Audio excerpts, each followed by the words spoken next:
Hi Sir Kira. Please call me Ken na lang. One of your avid listeners sa Spotify. Anyways, gusto ko lang mag-share ng mga spooky experiences ko regarding sa mga taong malapit ng mamatay. And yung iba, patay na pero hindi ko pa alam. Magulo kong magkwento, kaya pakiayos na lang po. Kayo na bahala. Salamat. Unang kwento. Year 2007. Grade 3 ako this time.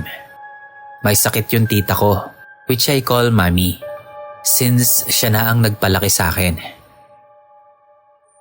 March ng taon na yon, malala na yung sakit niya. Cancer. Nasa tapat ng kwarto namin yung kwarto nila Mami. Then, katabi ng bed niya yung window.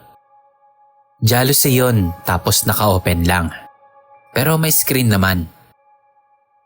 Labas nun yung laundry area namin at nasa may bandang likod na ng bahay yon. Wala ring tumatambay o pumupunta doon after 6 p.m. Medyo madilim na kasi doon, pero nasisinaga naman ang liwanag ng buwan. Isang gabi, habang natutulog na yung mga tao sa bahay, nagising ako ng siguro hating gabi na yon. Bukas yung kwarto ng pinto namin nila kuya para marinig agad namin kung tatawag si Mami o kung may kailangan ba siya. Pero nung time na yon, tahimik. Tinignan ko yung bed ni Mami. Mahimbing na siyang natutulog.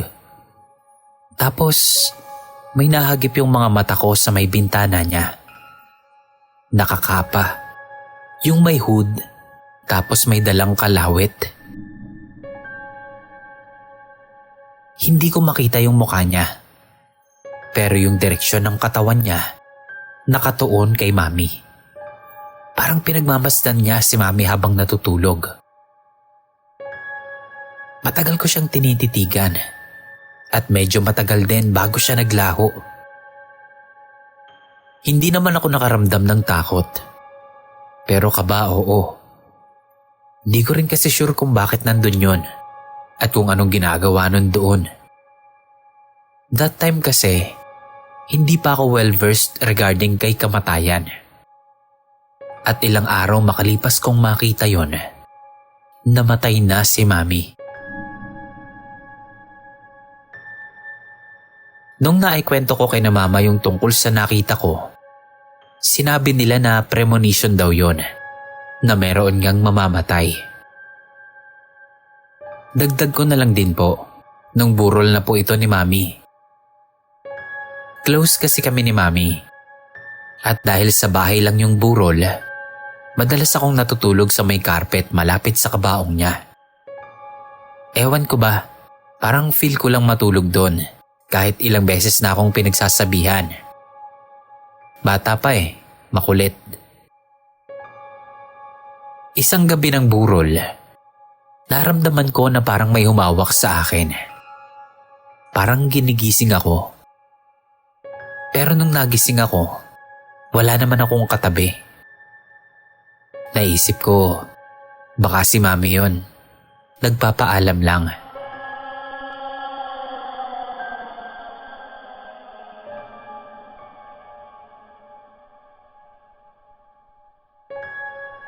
Year 2009. Grade 5 ako nito. Merong matanda sa may kanto namin. Tatay yung tawag namin sa kanya. Kada dumadaan ako sa tapat ng bahay nila, binabati niya talaga ako habang nagkakape siya sa balkonahe nila. Then isang umaga pagdaan ko ulit, ganun pa rin, binati niya ako na may kasamang ngiti. Nginitian ko lang din siya, tapos dumiretso na ako sa school. Pag uwi ko, nagtataka ko bakit may lamay sa bahay nila. Sabi ni Mama, patay na daw si tatay. Kagabi pa daw. Inatake sa puso. Sabi ko kay Mama, sino pong tatay, Ma? Sagot naman ni Mama, si tatay, Yung bumabati sa atin pag dumadaan tayo dyan. Doon na nagsitindigan ng mga balahibo ko noon. Nanlamig ako, kaya humawak ako kay mama. Si mama naman, tumingin sa akin. Nakita niya yung gulat sa mukha ko. Sinabi ko sa kanya yung nangyari nung umaga. Na binati pa nga ako ni tatay habang nagkakape siya sa balkonahe nila. Ngumiti lang si mama at sinabi na baka nagpapaalam lang. Nawiwili daw kasi sa akin si tatay.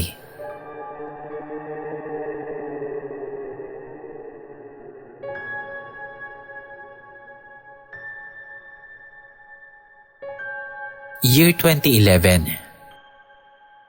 That same kamatayan na nagpakita sa akin nung malapit nang mamatay yung tita ko, nagpakita ulit sa akin nung taon na yon, sa may dulo ng kama ni lolo. Noong una ay nakala kong ibang tao lang. Marami kasing dumadalaw kay lolo that time. Kaso gabi na kasi yun. Then dun ko lang naalala yung nakita ko dati. Siyang siya mismo. Kung dati hindi ako takot, nung time na yon, nakaramdam ako ng takot at kaba. Parang alam ko na kung sinong binibisita niya, since malala na rin ang sakit ni lolo nun. At ayun na nga, ilang araw lang ang nakalipas, namatay na si lolo. Linggo ng pagkaburol ni lolo. Nangyari to isang hapon. Maliwanag yung bahay dahil 'di ba bawal daw yung may nakapatay na ilaw basta may lamay. Yung isang tita ko natutulog sa bed niya at sa ilalim ako noon natulog. Maliwanag nga kasi at hindi talaga ako makatulog kapag gaganon. Sa kalagitnaan ng pagtulog ko, nagulat ako sa sigaw ni tita. Muntik pa nga akong mauntog sa bed niya dahil doon. Nung tinanong ko siya kung bakit, sabi niya, may humawak daw sa paa niya. Malamig na kamay. Akala pa nga daw niya ako yon. Dahil kinaumagahan nun, pinagtitripan ko yung pinsan ko. Hindi niya kasi alam na nasa ilalim ako ng bed. Pero this time, Boss Kira, hindi talaga ako yon. Dahil nga tulog na tulog ako at hindi naman malamig ang kamay ko. Last story. Hindi ko na maalala kung anong taon ito. So kwento ko na lang din. May kapitbahay kami. Mga about 300 meters ang layo mula sa likod ng bahay namin yung bahay nila. Lamay ito nung isa nalang kapatid nung nangyari. Yung kapatid nilang yon ay may pagkapilyo. At kadalasan, iniikot niya yung bahay kahit umuulan. Tapos, ipinapasok niya yung isang daliri niya doon sa may butas ng pintuan nila sa may likuran. Isang gabi nung lamay, umuulan. Tapos yung magkakapatid, napagtripan yung ate nila na nakasandal sa may pintuan. Isinusundot nila yung kamay nila doon sa butas. 3 sila nun. Kaso ang nakapagtataka, 4 daw yung sumundot. At nung pagsundot daw nung ika-4, ay nagtakbuhan na yung 3 papalapit sa hagdan sa may harapan ng bahay nila. Alam na nila kung sino yon. Nakikilaro din ata dahil nga close naman silang magkakapatid.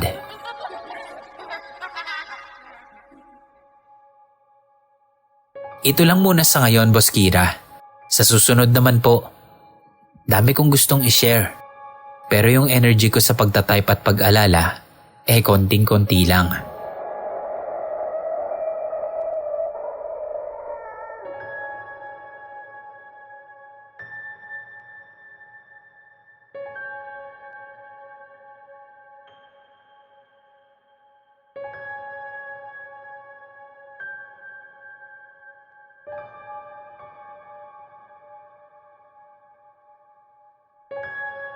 Hello Sir Kira at Sanginig Stories.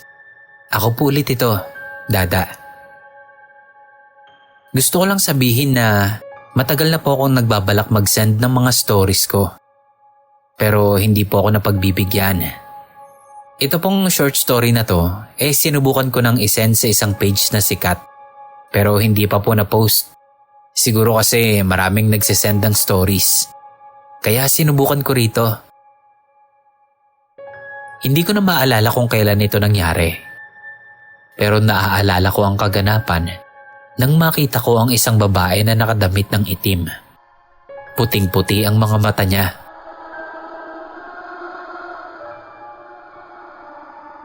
Nakita ko siya sa may gate ng bahay namin. Hindi ko malaman anong gagawin kasi bukas man ang third eye ko, first time ko lang na makakita ng babaeng kaluluwa. Gaya ng sabi ko, nakasuot ito ng kulay itim na kasuotan.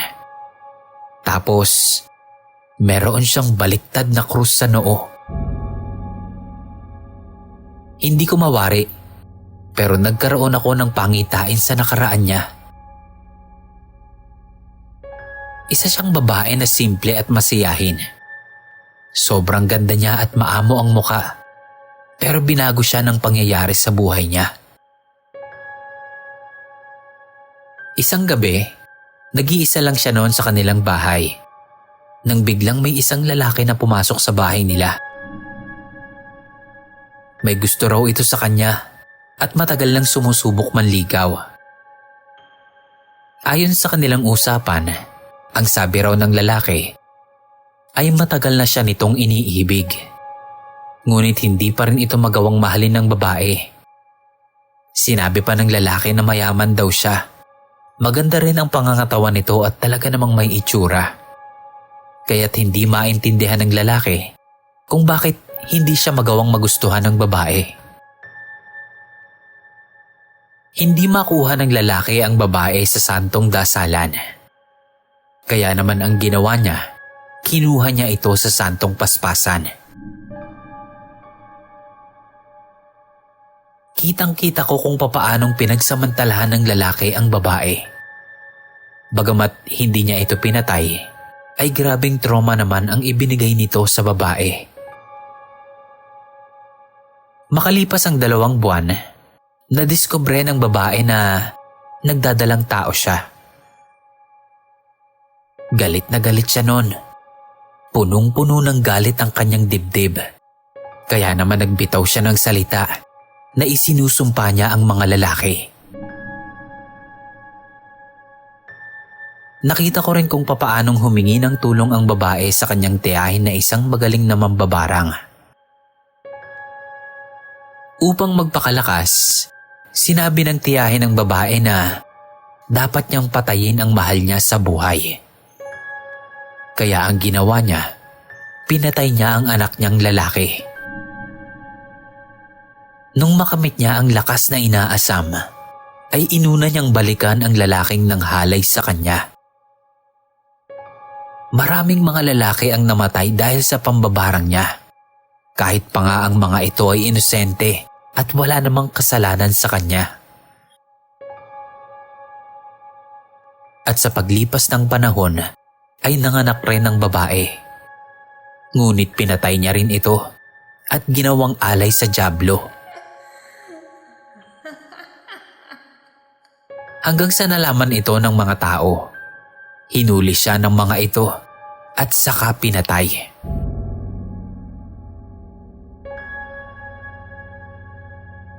Takot ang naramdaman ko noon, hindi dahil sa nakita ko siya, kundi dahil sa mga pangyayari sa kanyang buhay.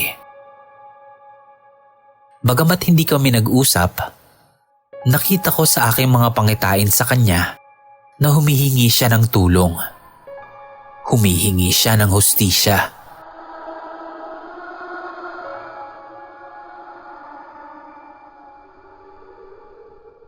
Hanggang ngayon po ay patuloy ko siyang nakikita. Dahil kahit ipinagdarasal ko na siya, ang puso niya ay punong-puno pa rin ng galit.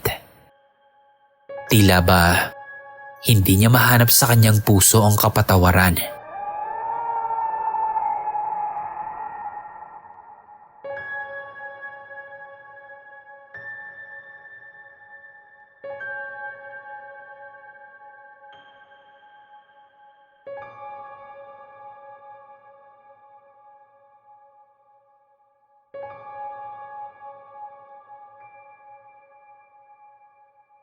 Yo Boss Kira, salamat po sa pag-feature ng story ko. Bale, ito po yung kasunod na nangyari. Pasensya na po at ngayon ko lang na-send itong karugtong ng story. Nabitin tuloy kayo. Bale, nasundan po sila ng ibon sa boarding house nila. Pagkatapos po nun, ay bigla po sila nitong sinunggaban. Kaya naman nagtakbuhan sila sa loob. Pero si Papa at yung Becky na sumabay sa kanya pa uwi ay nahuli. Kaya naman naabutan sila nito. Tinamaan po si Papa sa hita ng kuko nito. At yung dalawa pa niyang kasama sa boarding house ay tumumba at gumasgas ang katawan sa lupa. Sa kabutihang palad ay nakatayo at nakatakbo agad sila. Kahit na may mga iniinda silang sugat. Naitaboy naman nila yung halimaw. Siguro dahil nga mag-uumaga na rin nun, kaya kusa na lang din itong umalis.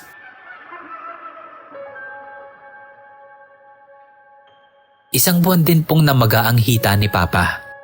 Sobra daw po talaga itong namaga at nagsugat, na halos hindi na siya makalakad. Dinala po nila si Papa sa ospital. Pero ang sabi ng doktor ay normal na sugat lang daw po ito. Pero sa kabutihan naman po ng Diyos ay gumaling din naman po ang hita ni Papa. Pati na po yung dalawa niyang kasama. Nung ikwento sa akin to ni Papa ay sobrang natakot at namangharin po ako. Ipinakita niya sa akin yung bakas ng sugat sa hita niya. At napakalaki po noon. Laking pasasalamat talaga namin sa Panginoon at nakaligtas siya, pati na yung mga kasama niya. Nasa mabuting kalagayan naman po sila at may kanya-kanya ng pamilya. Yun lang po Boss Kira. Pakiayos na lang po sana. First time ko lang din po kasing magbahagi ng kwento. Hanggang dito na lang po. Salamat.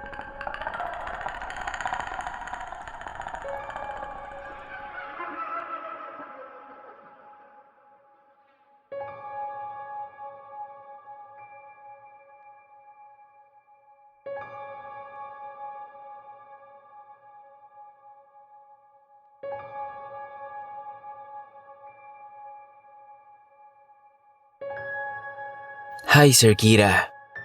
Ako po ulit ito si Jay. Si Jay ng buhay mo. Charot lang. Nagkaroon na naman ako ng time para mag-share ulit ng mga scary stories ko. Katulad ng unang story ko, ikaw na po ang bahalang mag-ayos. So eto na po.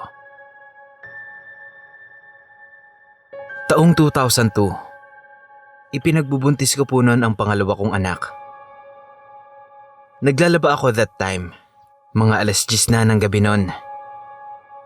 Naglalaba ako noon sa garahe namin habang nanonood ng pelikula. Sa sobrang ganda ng palabas, nagmamadali akong makabalik sa pinapanood ko. Nang bigla akong matisod at tumama sa may pinto ang tuhod ko. Pag-angat ko ng ulo ko, doon ko lang napansin yung matandang nakatayo sa harapan ng gate ng kapitbahay ko. Dahil sa ingay na nagawa ko, sa akin nabaling yung pansin niya. So na-curious din ako kung bakit siya nakatayo doon. Since nakatingin na nga siya sa akin, nakipagtitigan din ako sa kanya. Sabi ko sa isip ko, hindi siya taga rito sa amin dahil ngayon ko lang talaga siya nakita. Nung mga sandaling yun, nakaramdam ako ng takot kasi kakaiba yung tingin niya sa akin. Oo nga po pala, yung kapitbahay po namin na tinutukoy ko ay buntis din nung mga panahon na yun. So eto na, sa takot ko, nagmadali na akong bumalik sa loob ng bahay. Di ko na tinapos yung labahin ko. Sabi ko sa anak kong 2 years old pa lang, akyat na kami sa kwarto at doon na lang kami manunood at matutulog na rin kami. Mga 12:00 ng hating gabi. Bigla na lang kaming nakarinig ng ingay sa labas ng bintana na parang kinukutkot yung salamin ng bintana namin. Nadinig din yun ng anak ko at tinanong niya sa akin kung ano yun. Sabi ko, wag na lang niyang pansinin Tapos yung baby ko naman sa tiyan ko, biglang naging malikot. Tumitigas din yung tiyan ko at napakasakit nito. Patuloy pa rin yung ingay sa bintana. Hanggang sa yung anak ko, iniangat niya yung kurtina. Sabay sabi ng, "Mami, ang laki ng bird sa labas. Color black." Nung mga sandaling yun, alam ko na yung matandang nakita ko kanina ay isang aswang. Binalikan niya talaga ako. And take note, inikot niya po nun ang buong bahay. Hanggang sa may likod namin, gusto niya talagang makapasok sa loob. Napakatagal niyang nagpaikot-ikot sa bahay namin. Siguro mga alas 5 na ng umaga. Hindi na talaga ako nakatulog nun. Ang sabi pa ng kapitbahay ko, nagising daw sila sa ingay ng bubungan kagabi. At nang silipin nila kung saan nanggagaling yung ingay, nakita nila na may malaking tao sa bubungan namin.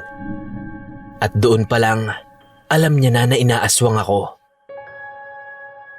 Kaya naman pinapunta ko nun yung kapatid kong lalaki sa bahay para samahan kaming mag-ina.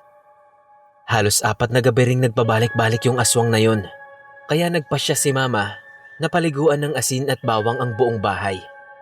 Mula sa bubong hanggang sa buong paligid namin.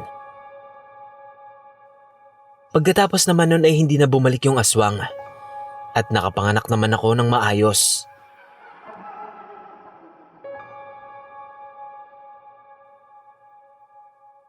Ito naman po ang second story ko. First time ko pong makakita noon ng taga-sundo o yung tinatawag nilang si kamatayan. Alas 2 ng madaling araw. Naalimpungatan ako sa pagtulog nang bigla akong napatitig sa may gawing pintuan. Madilim po nun sa loob. Patay kasi ang lahat ng ilaw at ang ilaw lang sa poste sa labas ang pinanggagalingan ng liwanag. At dahil nga madilim, pinilit kong titigan yung kulay itim na nakikita ko. At nakumpirma ko nga na taga-sundo nga yung nakatayo sa may pinto ko. Sa takot ko, binuksan ko ang ilaw. Nawala naman ito ng tuluyan.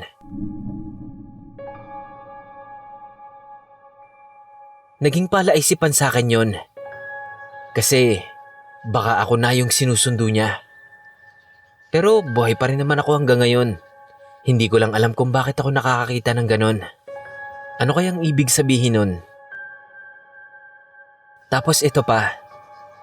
Tuwing uuwi ako galing sa trabaho, nakakakita talaga ako ng taga-sundo sa daan. At hindi ko rin talaga malaman kung bakit. Kayo po, baka po alam nyo.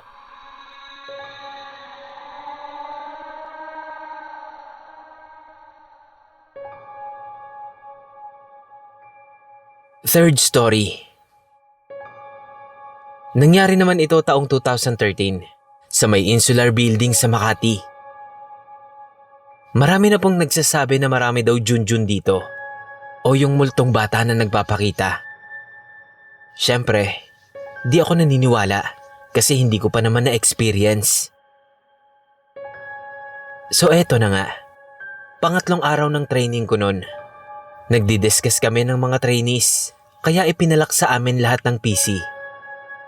Tapos, nagulat na lang kaming lahat nang bumukas lahat ng PC at gumalaw yung mga silya. Napatigil yung trainer namin nun. Tas sabi niya, mag-break na lang daw muna kami. So lumabas kaming lahat ng training room. Then, nung ika-4 na araw, ganoon ulit yung nangyari. May activity kami nun. Nang biglang may narinig akong bumubulong sa akin. Hindi ko yung pinansin kasi nga nag-e-exam ako. Pero paulit-ulit siyang bumubulong sa akin at may hinahanap siyang tao. Nakalimutan ko na nga lang yung pangalan ng hinahanap niya. Dahil sa sobrang kulit ng bumubulong sa akin, nainis na ako at medyo napataas yung boses ko. Sabi ko, "Sino pong nakakakilala kay ganito?" Sinabi ko nga nun yung pangalan na hindi ko na talaga maalala ngayon. Sabi ng trainer ko, "Oh, bakit Jay?" Sagot ko naman, "Hinahanap po kasi nito eh. Ayaw akong lubayan. Panay ang bulong eh." Pagkatapos nun, pinadescribe sa akin ng trainer ko yung itsura ng babae na bumubulong sa akin.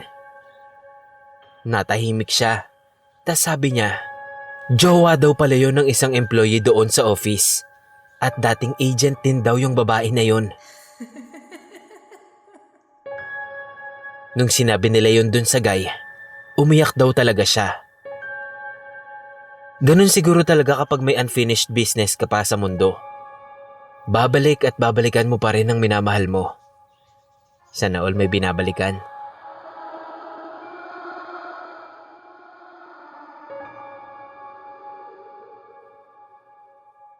Last hirit na po. Maaga kasi akong gumising noon para mag-asikaso ng food na babaunin ng mga bata sa school. 3:00 pa lang ng madaling araw ay nagsisimula na akong magluto. Halos araw-araw ko siyang ginagawa. As in 5 days a week for the rest of my life. At syempre, since mag-isa lang naman akong palaging gumigising ng ganoong oras, sinasabayan ko ng pagkanta ang pagluluto ko. Pero first time lang nangyari sa akin to. Na habang kumakanta ko, may nakipag-duet sa akin. Di ko pinansin kasi mahina lang. Sabi ko baka nagkataon lang na pareho yung kinakanta ko sa tugtog ng radyo. Inisip ko na baka nagpapatugtog yung kapitbahay namin. So naghaming na lang ako. Habang naghahaming, may sumabay ulit sa akin. Pero yung sumasabay sa akin, may words yung kanta niya.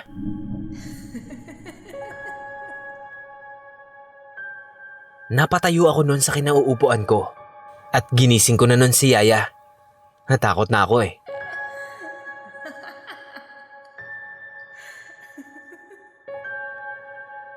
Ito lang po muna, Lods. Sa susunod na po ulit. Pa-shoutout po ulit sa mga Junakis ko na diehard fan mo. Gaya ko. Na sina Jasmine, Justin, Jessica, Anakela at Sky. More stories, more power and keep safe. Jay ng buhay mo.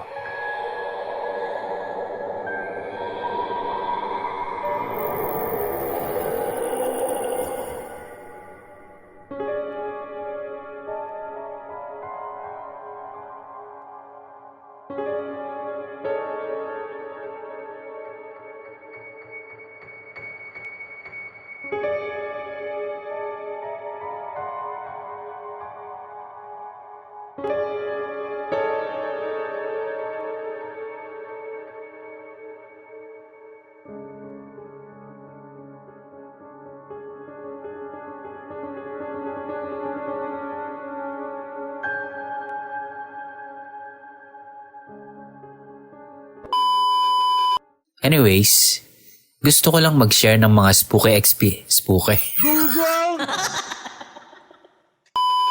Yo, Boss Kira.